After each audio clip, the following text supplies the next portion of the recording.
Hello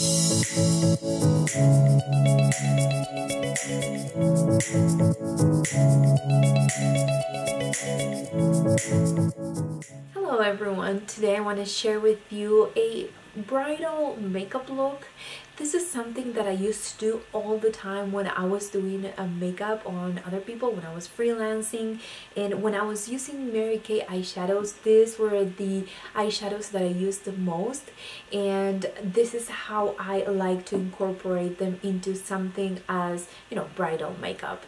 I think that one of the most important things that you can do for a bride is just give her a chance to try different looks before the wedding. But my recommendation, when people used to ask me, you know, what kind of look should I go for, I usually would tell them something timeless, something that when you look back 20 years from now, you look back and you look beautiful. It doesn't have to be, you know, oh, my makeup looks good, but I look beautiful. You know, it's one of those things that we try to stay away from, you know, something that is very popular right now, you know, even if you can, from wing liner or those things that are kind of attached to a specific time, so you can create something that is going to be, once again, timeless. Now, if the person wants to do a wing eyeliner, or if they want to do something that is, you know, popular at the moment, it's something that they should, you know, do if they want. But if they ask me, I always go for something more natural, timeless, and that it's going to emphasize their beauty instead of hiding or instead of transforming the person. Just kind of emphasize, you know, their features and make them look naturally beautiful. So in this case, it's something very natural. As you can see on the eyes, it's actually contouring the eyes in a way that you will emphasize your bone structure, and it's going to play well with the rest of your makeup. So if you want to see something more dramatic, or if you want to see something darker for a wedding, something that I've done before, let me know in the comments down below and I will share that with you. But you guys wanted to see my favorite bridal look, or the makeup look that I used to do on clients before, and this is it. So that's why I wanted to share with you guys. I already did my face. If you want to see what I have on my face, what products, what shades and everything, I will have a link in the description box down below that is going to say the makeup on my face, and there I will break down all the products that I have on my face, lip product, pretty much anything and everything that I did to get the coverage that I have on right now. Now, if you want to see the technique on how you can apply these products, if you want to know more tips or things that you can do to achieve more of a flawless and long wearing face makeup look, then let me know and I can record that for you if you're interested. But recently what I've been asked the most is an eye look for bridal makeup, and something that it was timeless. So that's what I'm going to focus on today. Anyways, I already primed my eyes and set it with my face powder, so that way everything is going to be easier to blend. Now I am going to take the color Spun Silk, just this one right here, and I'm going to take it in a 203 brush by the Real Techniques collection. This is the Ball Metals, and I took just a little bit, as you can see in the brush right there, and I'm going to apply it into the outer corner and only in the crease area. So I'm going to set the color in the outer corner because I want the most darkness or the most pigmentation of this eyeshadow in the outer corner.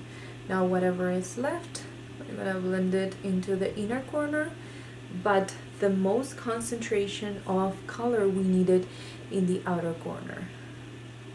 Now, by doing this, you are starting to create an effect that at the end is going to create a lifted effect in the eye, and also is going to shape the outer corner more and making your eyes look bigger and kind of separated, and that almond shape that most people like to achieve, especially when it's a classic look for a wedding, you know, special party. We're gonna take pictures, and you know, I'm trying to keep it everything, as you can see right there in the outer corner. But if you don't blend it inwards, whatever it's left, it's going to look weird, and it's not going to create that effect, that lifted effect. It's going to be like all the shadow in the outer corner and, you know, kind of light in the inner corner, and it's not going to be something cohesive. So make sure that if you have to apply 2 or 3 layers of this shade, you do it in layers, so it will make it easier to blend, and it will be easier to layer more shadows on top of this. And again, blending it into the inner corner. Now I'm going to take the color Hazelnut in the same brush that we've been using, and I'm going to put it into the same place that we applied before. So if you're doing this in somebody else, make sure you make them look down into a mirror, and that way it will expose the area that you need to shade with this eyeshadow. So mostly the outer corner, and it's going to layer perfectly with the other shade that we have, and then we are going to blend it inwards, whatever it's left. Now again, we're just applying this into the outer part of the crease, so we're not doing the outer corner yet, and this is just going to define the outer crease. So the most concentration of color, it's going to be in the outer corner of the crease, and then just make sure that both sides are the same pigmentation, that one is not darker than the other one, and then whatever is left, you blend it inwards. Now I'm using the same brush. You can also change it, but it has to have the same shape. So if you have an E25 by Sigma, or if you have, you know, another one of the 203s,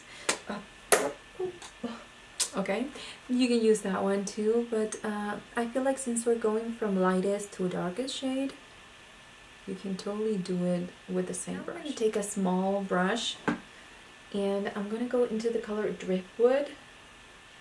It's this one right here. And I'm going to apply that shade into the outer corner. Now this is more of a cool tone eyeshadow, so it's going to have some kind of contrast with the other shades, and that's exactly what we need to create the difference, create shade, but at the same time not make it too dark. You can go back with your 203 and blend the edges. Remember the brush that we just applied this color with? It's just for application, but then of course we have to blend it. Now we're going to take the color Sweet Cream, and I'm going to apply it into the inner corner. Now this is a flat shader brush. This is by Sonia Kashak, but whatever you have, small shader brush, it will work. And you're going to go and meet the previous shade. Now if you need to blend, just make sure you remove that shade and go back into the darkest color that we have in the outer corner, and then blend inwards towards that shade that we just applied. This is going to create a little bit of a transition in between the lighter shade and the dark. Now, if you're 100% happy with how your makeup looks, then it's fine. If not, then you can go in with this Dome blending brush. This is by Sigma, and I'm going to touch up the outer corner. Now the only reason why I'm doing this is because I want to show the difference of colors, or you know, the contrast of the colors when we're taking a picture. Pictures need that contrast. It doesn't have to be dark, it has to be something that contrasts with the rest of the shades. It can't be just the same shade, it needs to have some kind of balance. So make sure you touch up the outer corner and a little bit on the crease with the shade Driftwood, and that way you create that balance and that difference between the shades that we applied before. Now is a time to use the eyeliner. I'm using the liquid eyeliner in my top lash line, and I'm going to create a classic line, not too thick, not too thin, and I'm not going to wing it out. Now if the person really wants to wing their eyeliner, they can totally do it. It's something that it's personal. But if they ask you whether they should do it or not, I would recommend you to skip it, just because I feel like it's more of a timeless look when you do it that way. And when you look back at your pictures, your wedding pictures 10 years from now or 15 years from now, it's going to look something very classic, and it's not going to be something that it was attached to a certain time, you know, and it's just going to be something that is timeless. That's what I mean by it. Also, I recommend you to tight line with a black eyeliner your top lash line, because it's one of those things that will create more volume and it will hide your false lashes and create that lifted effect on your eyelid.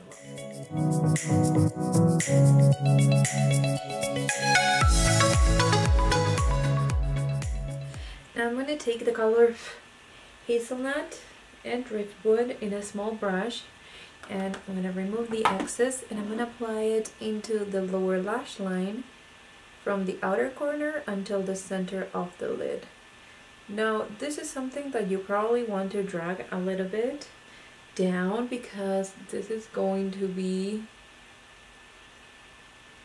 kind of the smoky effect that we need in the lower lash line. So we're gonna make sure we blend it, whatever is left, into the inner corner, but most of the color needs to be in the outer corner and the outer part of the lower lash line. Now I just applied, I forgot, and I applied in the Spanish part this white liner. The waterline, this is by 100% Pure. Mary Kay doesn't have one, so this is the one that lasts on my waterline all day long. And as you can see, it kind of makes a contrast with the colors that we put in the lower lash line, and it also kind of brighten my eyes and make them look bigger. So the look is pretty much done. I am going to add a little bit of mascara, whatever you think it will last longer. If you have the waterproof from Mary Kay, that is a great choice, but we do need a little bit of mascara in the lower lashes to complete the look, to kind of make that contrast with the nude waterline and also the colors that we put in the lower lash line. So creating or adding a little bit of that black mascara, it's going to create that balance that we're looking for to complete this look.